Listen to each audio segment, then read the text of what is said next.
I just want to give a friendly reminder to please mute yourselves in between your questions to ensure everyone's audio is great. We're going to go ahead and start off with Jennifer from Cherish 365. You may go ahead.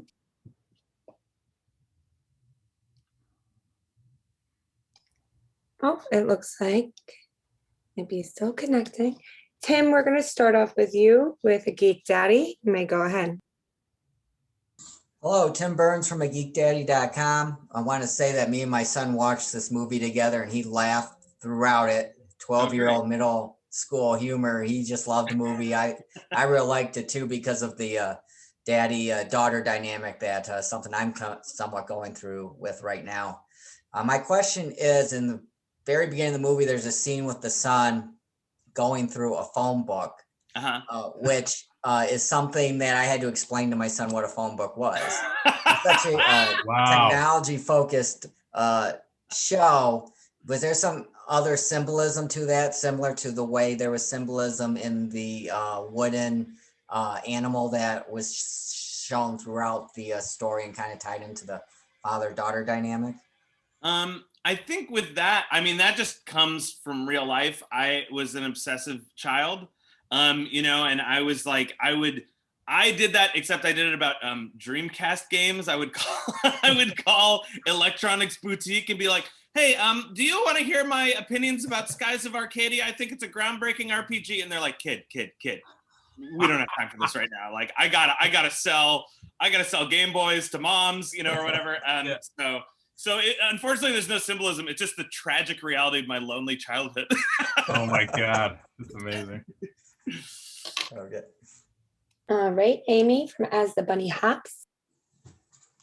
So I loved the Katie vision in the film. So I was just kind of wondering what the inspiration was that and how that all came together, how much of a challenge that might have been to kind of add those 2D aspects to the animation. Yeah, no, I mean, I think it was, I definitely, it was something that we wanted to do from the beginning, but we didn't know if it made sense. And sort of, it was cool because Chris Miller and Phil Lord, who are producers for the movie, they are sort of they're producers. So it's producers are kind of like prison guards to keep the artists in check, and they were sort of crooked prison guards. They're like, hey man, just do it. The boss isn't looking, go. So they were always encouraging us to go crazier. But I think it just would have been a goofy idea if it didn't actually lock onto the character's personality, because we found that it really worked when it was able to give new insight to what Katie was going through emotionally. And I think if it didn't, it would have fallen out of the movie. It's just something that was wacky for no reason. But we found that it worked best when it was reflecting Katie's, or Abby's, thought process, Thank you. Thank you. Melissa, Dandelion Woman. Yes, hi you guys. Love the film. So fabulous. Thank you. So tell me, Michael, I'm always curious about the creative process. Can you share with us kind of what triggered you to write this film? Was this a moment in time, an event? And you do have to tell us about this cute guy too. Sure. Yeah. No, I mean, I will tell you about this little gentleman. He's based on a real dog named Monchi-Chi. I thought so, yeah. My sister's dog growing up, and I loved dearly.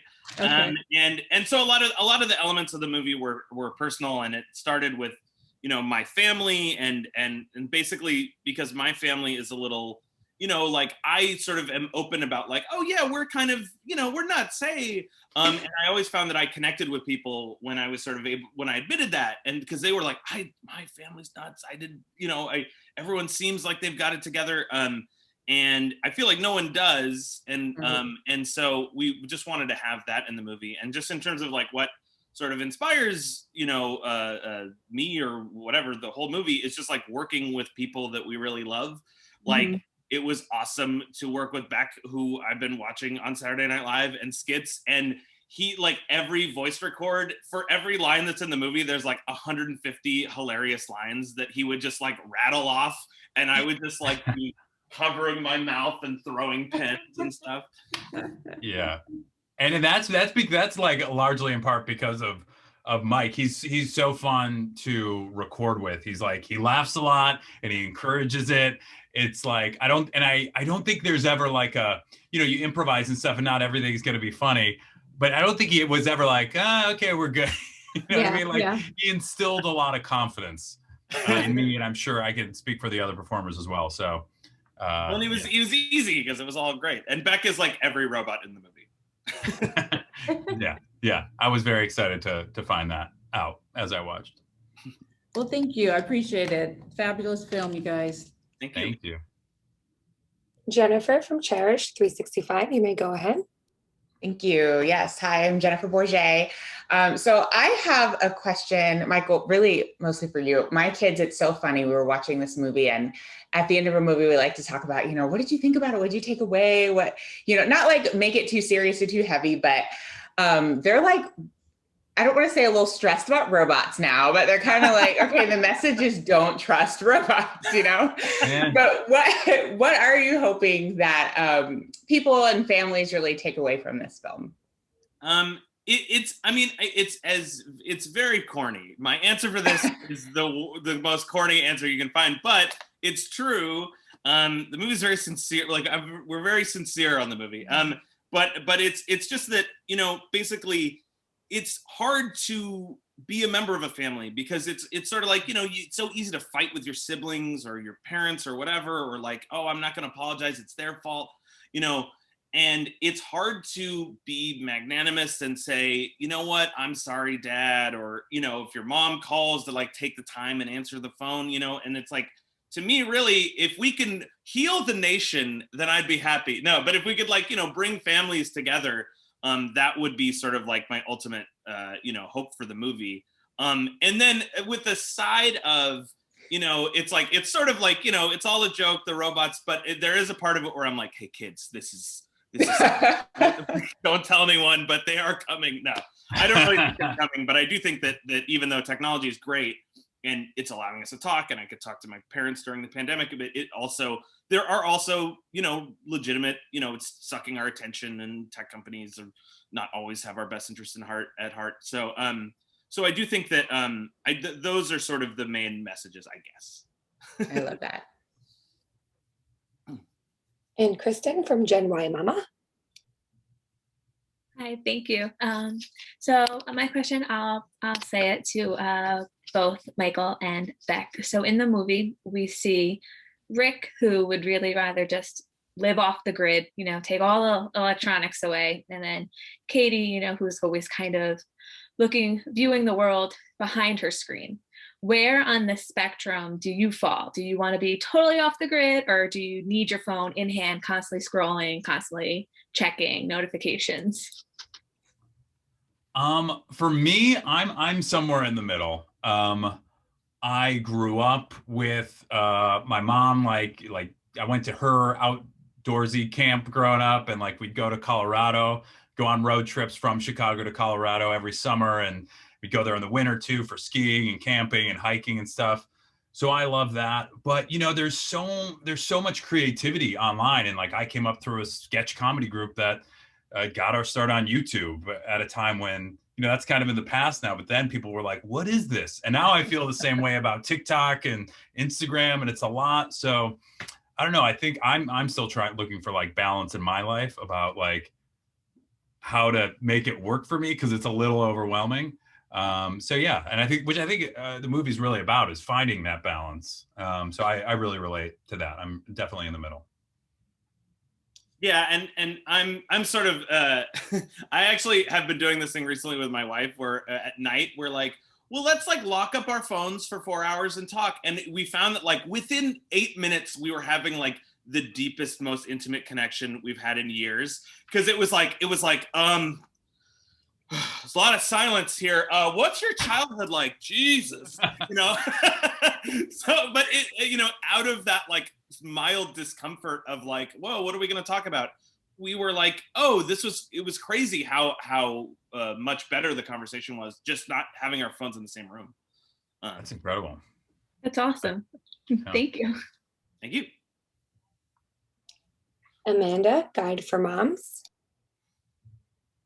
Hi guys, I love this. Hi. I loved it so much, especially the weird, the embracing weirdness, because when someone calls me weird, I take it as a compliment. But Yeah. my question is for Michael. As I was watching this, the character Aaron, I kept questioning, he seemed, I've thought maybe autistic or somewhere on the spectrum. And I wondered, when you wrote it and, approached your character, did you have that in mind in any way?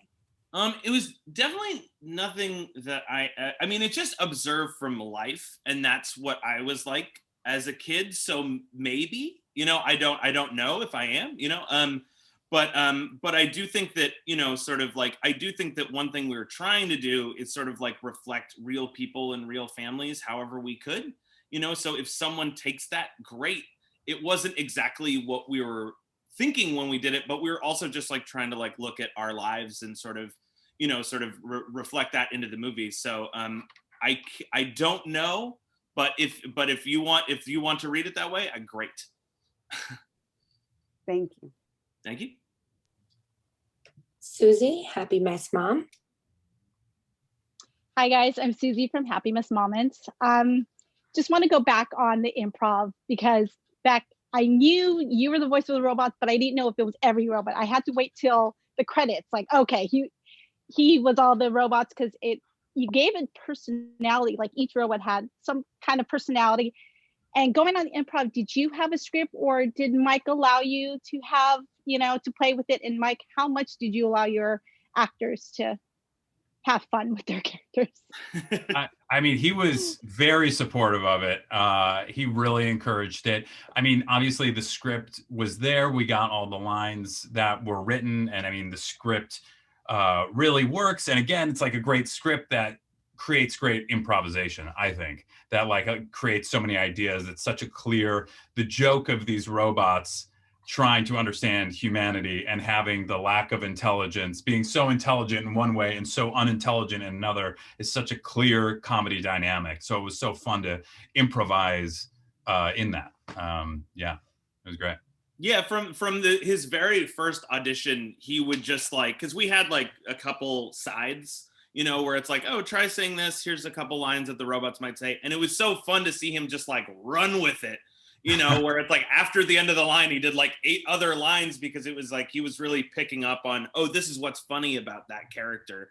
And that's sort of how we structured the movie, where it was like, sure, we have lines, but like it was always like best idea wins, and Beck was often had the best idea. So we just put it in the movie. And it was great because it was like a one line that we didn't have to write. I was like, hey, there's a free joke. I love it. I didn't have to do anything. Oh my God. Yeah. It's the highest compliment. Highest. Tessa, Mama's Geeky. Hi guys, Tessa with mamasgeeky.com. My whole family absolutely loves this movie. We watched it a few times. It's so funny. But Mike, I want to know, so you wrote, directed, and you're a voice. I mean, was the plan always going to be that you were going to voice Aaron, or did that come about during casting? No, it's actually something I'm like sort of ashamed of. I think that basically we had people come in and we had hilarious 10 out of 10 actors and comedians and sort of all along the spectrum come in for that character, and some of them, all of them are like far more talented than I am. But there was some strange energy that was in because I sort of started out by doing the scratch voices, for basically before we get real actors to come in, it's like you just quickly say the lines just so you could see if the scene is working or not. So I would be most of the male characters just because I was always around, and just there was something about the energy of the Aaron lines that when it was someone else, even if that person was really great, it was like, this doesn't work as well for some reason. And so we just used me. So it didn't even feel like a job. It was like already there mostly. It was like, oh, just leave those lines in. But it's much better to have someone bring something new to it because the things I'm bringing to it are already there. And that's why it's cool working with Beck or Abby or Maya or Danny McBride, or all these people were like lighting up the room with this like hilarious lines and adding their own perspective to it and stuff. Whereas, you know, me, it was just like, I knew the perspective. There were no surprises. But it is the thing that worked the best, unfortunately, for the world. Well, it's a hilarious cast and a hilarious movie, so thank you. Thank you. It's true, the cast. Emmy with the Mama Diaries. Hey guys, I'm Kami from themamadiaries.com. Thank you for having us today. My question, Mike, you, I know that the movie's based on your family, and it was like Aaron is kind of like you, and Linda is your mom. So who's Katie? Katie's probably like a little bit of a combination of me also, as well as my sister. You know, my sister is really funny and has a lot of like spark and energy. And I sort of like, it is a total delight to be around. But you know, it's my side of things is just like going to art school and, you know, sort of, you know, my parents were like, art school. You know, because it's like, you know, it's a big risk, and like, spoiler alert, I'm not that good at drawing. But I know I have a lot of friends that are. So basically, so it was sort of a combination in terms of that stuff. All right, and Tim, if you want to go ahead and ask one last question, you might go ahead. Sure, Tim Burns at geekdaddy.com. So, is there some special family moments that inspired the stick shift role in the story from you? Maybe it's just sort of the idea that my dad was always trying to teach me stuff, and I was such a brat about it. I was like, no, like, I'm playing Game Boy, you know. And he's like, you know, hey, you should learn how to, you know, change a tire. And I'm like, when would I ever need to know that? I'm here with Kirby playing Kirby's Dream Land, and I don't need any of that BS. But you know, it's like, obviously, it really is good to know how to change a tire, or, you know, or fix a fence, or any of these things that sort of like he was trying to teach me. So it's sort of a stand-in for all the things that your parents try to instill to you that you initially think don't matter, but actually end up being real. Well, it seemed like when I watched the movie that you had been around recording my family road trips and then just add all these angry robots into it. So you did such a great job of incorporating that family experience. That's cool. So. Yeah. All right, everybody, that was time. Thank you so much. Thank you. Thank you. Thanks guys. Thank you. See all the Monty pillows. Yes, Yeah. it's Monty spinoff. We need a spinoff. We should. Monty and the Robots. There we go. Yeah. Alrighty, you may please exit. Please don't be offended if I remove you. No problem. Thank you.